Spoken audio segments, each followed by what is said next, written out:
ओम साई राम। दोस्तों, आपका अपने चैनल नर्सिंग क्राइटेरिया में स्वागत है। आज की वीडियो में हम जीसीएस के बारे में पढ़ने वाले हैं। तो ये एक इम्पॉर्टेंट टॉपिक है और शॉर्ट वीडियो बनाने की मैं कोशिश करूँगी। चलिए स्टार्ट करते हैं। जीसीएस का मतलब होता है ग्लासगो कोमा स्केल, इसका फुल फॉर्म है।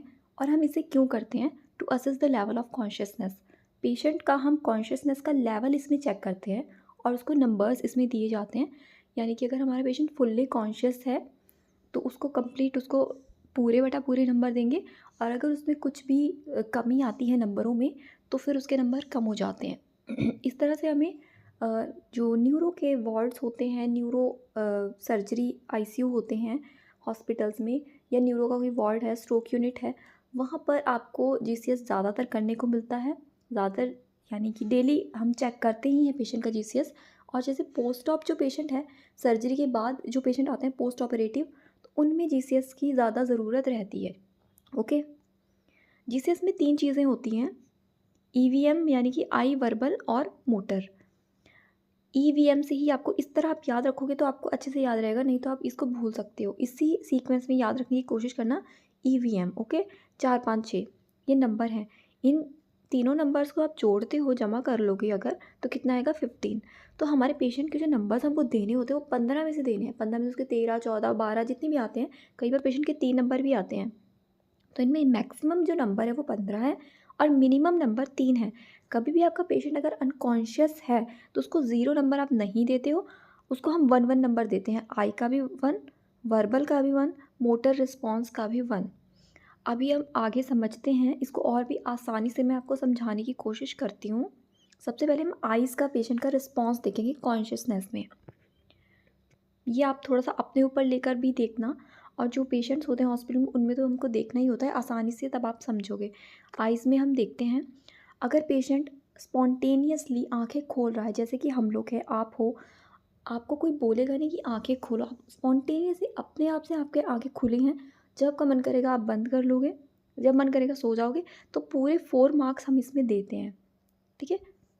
अगर पेशेंट आँखें सिर्फ बोलने पर खोल रहा है यानी कि टू स्पीच, तो 3 नंबर देते हैं। बहुत से पेशेंट हॉस्पिटल में आपको देखने को मिलेंगे जो कि अपने आप आँख नहीं खोलते, आँख बंद करके रखेंगे, उनको कोई बोलेगा तभी आँख खोलेंगे, ठीक है? तो 3 नंबर। 2 नंबर हम कब देंगे? अगर पेशेंट को पेन और प्रेशर करेंगे।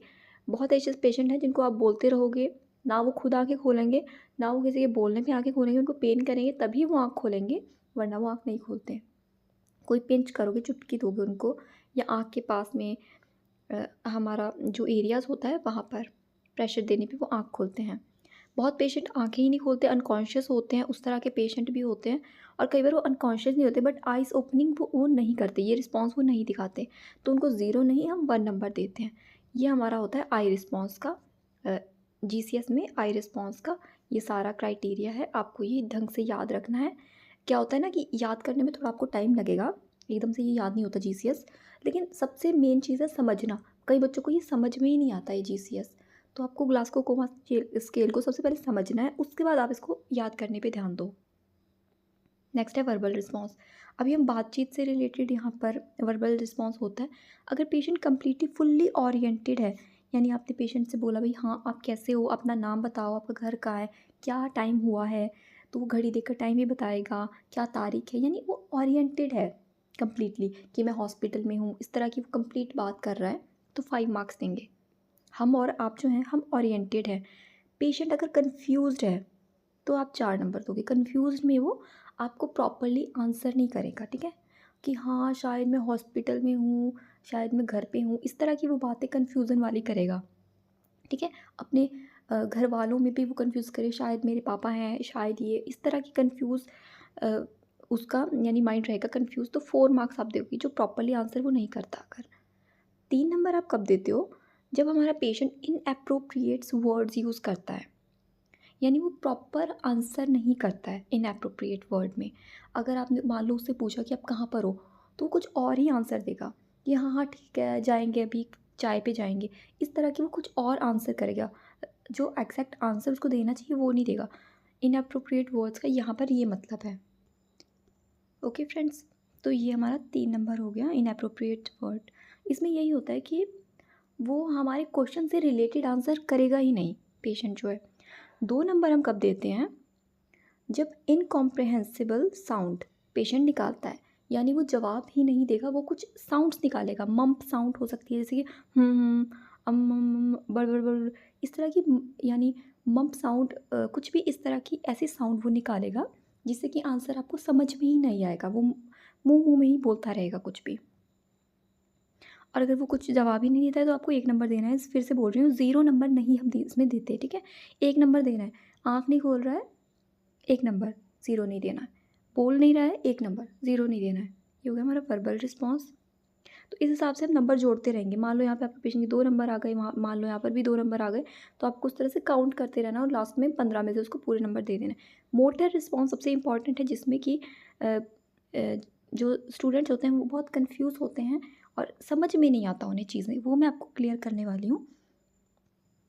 और बिल्कुल सही सही मैं आपको बताने वाली हूँ, क्योंकि ये मैं अपनी मर्ज़ी से नहीं बता रही हूँ, मैंने डॉक्टर से पूछ कर के वो वाला मैं बता रही हूँ, कि मैंने न्यूरो के जो डिपार्टमेंट है वहाँ पर काफ़ी साल काम भी किया है, इसलिए मैं आपको बता रही हूँ। मोटर रिस्पॉन्स में पेशेंट का मोटर एक्टिविटी हम चेक करते हैं। तो सबसे पहले इसमें 6 नंबर देते हैं पूरे। 6 नंबर आप कब दोगे? जब वो आपकी कमांड को फॉलो करता है। आपको यहाँ पर ये नहीं देखना है कि हमारा पेशेंट पैरालिसिस है, कि तब हम उसको नंबर कम दे देंगे। नहीं, वो फिर आपका पावर वाला आ जाता है। यहाँ पर आप ओबे कमांड। अगर आपने पेशेंट को बोला कि भाई हाथ उठाओ, तो हाथ उठा रहा है। आपने बोला आँख बंद करो, आँख बंद कर रहा है। आपने उसको जो भी बोला वो फॉलो कर रहा है आपकी बातों को। आपने ये नहीं देखना है कि वीकनेस है उसके हाथ में। आपने देखना है कि कमांड को फॉलो अगर करता है तो पूरे 6 नंबर आपको उस टाइम पे दे देने हैं उसको, ठीक है। ये आपको चीज़ यहाँ पे ध्यान रखनी है। मेन चीज़ ओबे कमांड में मेन चीज़ यही होती है कि जो भी आप बोलो उसको वो फॉलो करे, या फिर वो ओरिएंटेड है, अपने आप से सारी चीज़ें कर रहा है और आपकी बात का भी रिस्पॉन्स कर रहा है, तो 6। 5 मार्क्स आप कब दोगे? जब वो ओबे कमांड नहीं करेगा। पहली बात तो वो 5 मार्क्स में इसको नहीं फॉलो करेगा। क्या करेगा वो? मान लो आपने उसको पेन दिया, आप उसका हाथ उठवाना चाहते हो, आप उसकी चेक करना चाहते हो, आप उसका रिस्पॉन्स, मोटर रिस्पॉन्स, तो आपने उसको कहीं पर मान लो पेन करा बॉडी में, तो वो मूव टू लोकलाइज पेन। क्या करेगा वो? आपके हाथ को हटाने की कोशिश करेगा, यानी जहाँ पर आप पेन दे रहे हो ना, उस जगह से आपके हाथ को दूर करेगा वो, कि भाई हाथ हटा पीछे। पेन उसको फील होगा तो हाथ हटाएगा। 4 नंबर में flex to withdrawal from pain, वहाँ पर वो अपनी बॉडी को दूर करता है। पहले वाले में वो आपकी जो बॉडी है, यानी जहाँ पर आप पेन कर रहे हो, आपको दूर करने की कोशिश कर रहा है, आपके हाथ हटाने की कोशिश कर रहा है, जो भी स्टिमुलाई आ रहा है उसे हटाने की कोशिश कर रहा है। दूसरे में उसमें इतनी यानी पावर नहीं है, इतना उसकी शक्ति नहीं है, तो वो क्या करेगा? अपनी ही बॉडी को दूर करने की कोशिश करेगा। पेन से जो भी स्टिमुलाई है उससे वो अपनी बॉडी को हटाने की कोशिश करेगा। नेक्स्ट है abnormal fraction, 3 number. 3 marks patient, इसको ना अबनॉर्मल फ्रैक्शन को हम डिकॉर्टिकेट पोस्चर भी बोलते हैं। तो पेशेंट फ्लेक्स अपनी बॉडी को करेगा, यानी फ्लेक्स जब हम अंदर की तरफ अपने बॉडी को, हाथों को या पैरों को जब हम अंदर की तरफ करते हैं तो उसे फ्लैक्शन कहते हैं, और ये अबनॉर्मल फ्लैक्शन होती है। 2 नंबर आप देते हो अबनॉर्मल एक्सटेंशन, बाहर की तरफ मूवमेंट करना। आप इसकी पिक्चर्स देख सकते हो, गूगल में चेक करने फ्रैक्शन एंड एक्सटेंशन की, तो आपको समझ में आ जाएगा अच्छे से। और अगर वो कोई रिस्पॉन्स नहीं कर रहा है तो 1 नंबर दोगे। आई होप आपको समझ में आया हो। नहीं समझ आ रहा है तो आप कमेंट कर देना एक और बार, लेकिन फिर से मैं एक और बार आपको बता देती हूँ। इसमें आपको थोड़ा सा डाउट होता है बच्चों को, ज़्यादातर इसी में ही होता है। तो फ्लेक्स हम अंदर की तरफ होता है, फ्लेक्स अंदर की तरफ बॉडी को, और एक्सटेंशन आउटर साइड में होता है। लोकलाइज पेन, पेशेंट जो भी स्टिमुलाइट दे रहा है पेशेंट को, उसको दूर करने की कोशिश करता है, और विड्रॉल में वो अपनी बॉडी को हटाने की कोशिश करता है पेनफुल स्टिमुलाई से। ये इंपॉर्टेंट पॉइंट है कि भाई 15 जो होता है टोटल जीसीएस होता है, 15 में से आप जितना भी जीसीएस पेशेंट का नंबर आ रहा है वो आप दोगे। इसमें भी माइल्ड, मॉडरेट और सीवियर ब्रेन इंजरी को ये इंडिकेट करता है। 13 to 15, 13 से अगर 15 के बीच में आता है तो ये माइल्ड ब्रेन इंजरी है। 9 से 12 है तो मॉडरेट है, और 8 से नीचे अगर चला गया है पेशेंट का जीसीएस तो फिर पेशेंट को सीवियर ब्रेन इंजरी, और पेशेंट हमारा फिर कोमा में भी हो सकता है।